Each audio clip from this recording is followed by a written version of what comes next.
పెద్ది ఆడాడు, పోరాడాడు, గెలిచాడు.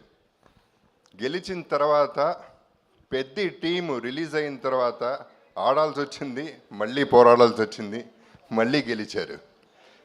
2 సార్లు గెలవడం అనేది ఇది ఒక్క ఆటే అయి ఉంటుంది బహుశా.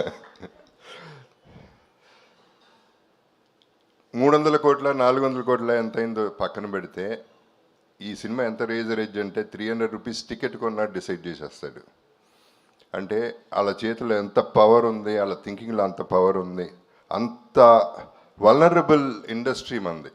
అటువంటి ఇండస్ట్రీలో బుచ్చిబాబు అనేవాడు ఒక మెగా పవర్ స్టార్కి ఈ కథ చెప్పటం, ఈ క్యారెక్టర్ కన్విన్స్ చేయటం, ఆయన చరణ్ కన్విన్స్ అవ్వటం, దాన్ని తీయటానికి ప్రొడ్యూసర్స్ ముందుకు రావటం, ధైర్యం చేయటం అనేది మామూలు విషయం కాదు.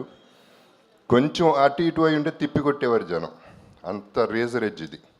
కానీ ఇందాక రవి గారు అందరూ చెప్పినట్టు చరణ్ మోసాడు, భుజాల మీద నెత్తి మీద పెట్టుకుని మోసాడు.